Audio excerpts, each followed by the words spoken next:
Assalamualaikum warahmatullahi wabarakatuh. Selamat pagi. Untuk pertemuan kedua mata kuliah akuntansi perbankan, kita akan mempelajari materi mengenai akuntansi kredit yang diberikan. Baiklah, langsung saja kita masuk ke materi. Bank merupakan lembaga perantara yang menghimpun dana untuk menempatkan dalam bentuk aktiva produktif, misalnya kredit. Nah, penempatan dalam bentuk kredit akan memberikan kontribusi pendapatan bunga bagi bank. Seperti yang sudah kita ketahui, salah satu kegiatan bank adalah memberikan kredit. Nah, jenis kredit ini ada 3. Yang pertama menurut bentuknya, lalu jangka waktu, dan kegunaannya. Kalau menurut bentuknya, ada kredit rekening koran. Kredit ini, debitur diberi hak menarik dana dari rekening korannya sampai dengan sebesar plafon yang ditetapkan oleh bank. Lalu ada installment loan, yaitu kredit yang angsuran pokok bunganya dilakukan secara teratur menurut jadwal waktu yang telah disepakati antara bank dan debitur, dengan nilai konstan selama berlangsungnya masa kredit tersebut. Sedangkan jenis kredit menurut jangka waktunya, yaitu ada jangka pendek, menengah, dan panjang. Untuk jangka pendek ini maksimumnya 1 tahun, lalu untuk jangka menengah ini adalah 1-3 tahun, sedangkan jangka panjang itu lebih dari 3 tahun. Lalu menurut kegunaannya, ada kredit modal kerja. Kredit modal kerja ini adalah kredit yang diberikan dengan tujuan untuk membiayai modal kerja usaha. Lalu kredit investasi, kredit yang diberikan untuk membiayai investasi suatu usaha, misalnya untuk pembangunan pabrik.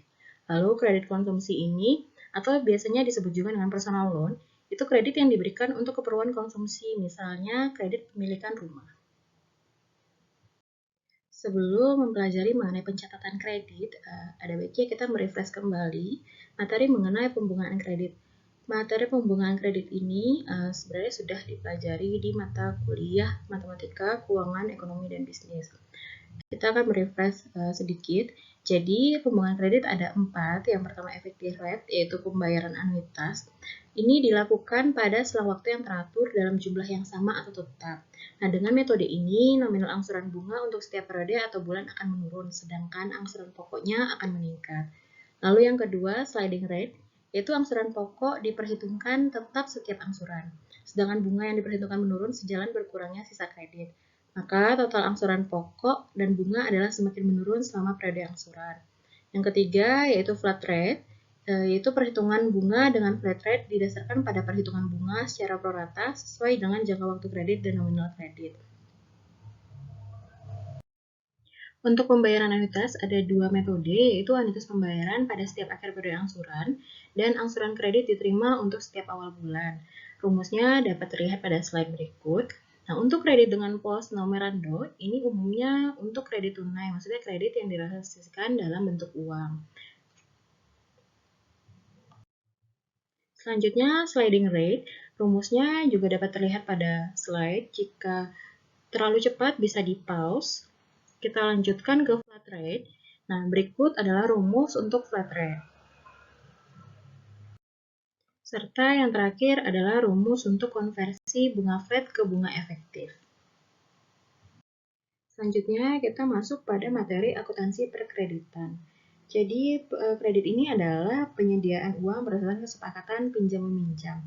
Berarti ini perlu adanya akad atau perjanjian kredit. Perjanjian kredit ini akan mengikat bank dan debitur.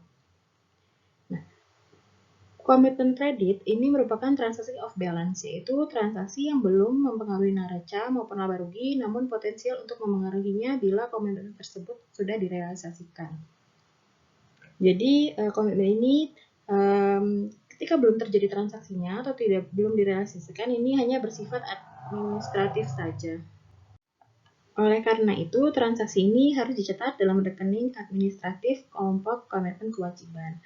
Nah, pada saat komitmen kredit ini dipenuhi atau bank melakukan pengucuran dana kredit, maka komitmen ini telah benar-benar efektif. Dengan demikian, seluruh rekening komitmen kredit akan dihapus atau dikreditkan sebesar nilai yang direalisasikan. Lalu, realisasi kredit ini bisa sekaligus sebesar plafon atau secara bertahap. Jika dilakukan secara bertahap, maka rekening komitmen sebesar plafon yang belum direalisasikan tetap outstanding hingga seluruh dana benar-benar direalisasikan. Pada realisasi kredit, bank akan memungut beban terhadap debitur. Nah, ini berarti pendapatan bagi bank. Pendapatan tersebut berasal dari biaya provisi, biaya administrasi, biaya taksasi, jaminan, dan sebagainya. Biaya-biaya ini akan dibebankan kepada debitur melalui pengkreditan terhadap kredit yang direalisasikan. Berikut ini contoh soal untuk pencatatan kredit. Jadi pada tanggal 25 Juli 2021, Ariana mengajukan permohonan kredit kepada Bank Langit Surabaya sebesar 50 juta. Aplikasi kredit ini disetujui pada tanggal 1 Agustus dengan jangka waktu 5 tahun serta bunga 20%. Nah, biaya provisi dan komisi sebesar 0,25%, lalu biaya materai dan biaya lainnya seperti yang tertera pada slide, dengan bunganya adalah sliding rate. Pada saat kredit ini dicairkan, Ariana melakukan transaksi dengan perincian yaitu ditransfer ke cabang Malang sebesar 20 juta, dikreditkan ke rekening giro sebesar 20 juta, serta sisanya tunai.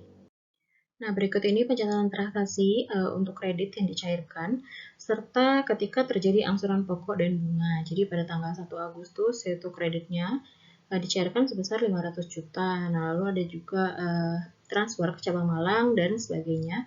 Dapat terlihat pada slide berikut ini, bisa di-pause jika terlalu cepat. Selanjutnya kita masuk ke perlakuan akuntansi bunga kredit. Jadi perlakuan akuntansi bunga kredit ini tergantung pada kualitas kredit. Jika kredit lancar, maka bank dapat menerapkan accrual basis. Artinya bank dapat mencatat pendapatan bunga pada saat pelaporan. Namun jika misalnya kreditnya bermasalah, maka pendapatan bunga diperlakukan sebagai cash basis. Maka untuk mencatat pengakuan bunga yang belum dibayar debitur dicatat dalam rekening administratif, yaitu kontingensi tagihan. Kredit sindikasi atau yang sering disebut dengan pembiayaan bersama. Jadi secara umum kredit sindikasi ini memiliki ciri-ciri yaitu melibatkan lebih dari satu lembaga keuangan atau bank, memiliki syarat-syarat dan ketentuan yang sama bagi masing-masing peserta, lalu hanya ada satu dokumentasi kredit yang menjadi pegangan bagi bank peserta, serta kerjasama ini diadministrasikan oleh satu agen yang sama bagi semua bank peserta. Sebelum memberikan kredit, biasanya bank melakukan penilaian risiko terhadap calon debitur. Nah, walaupun sudah melakukan penilaian risiko, biasanya ada saja kemungkinan risiko yang tidak terdeteksi. Jadi, ada kemungkinan kreditnya bermasalah. Nah, persoalannya adalah bagaimana menghadapi kredit yang bermasalah tanpa mematikan usaha debitur, sekaligus memberikan solusi terbaik bagi bank dan debitur itu sendiri. Nah, bank bisa melakukan restrukturisasi kredit. Restrukturisasi kredit ini adalah upaya yang dilakukan bank dalam kegiatan usaha perkreditan agar debitur dapat memenuhi kewajibannya.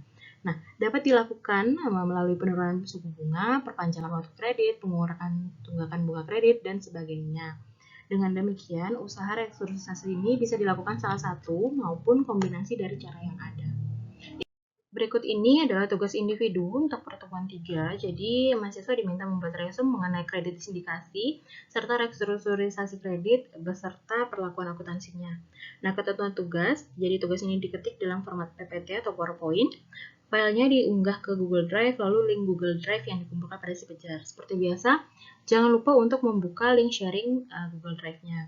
Nah, berikut ketentuan nama file, serta ketentuan lainnya dapat dibaca pada slide berikut ini.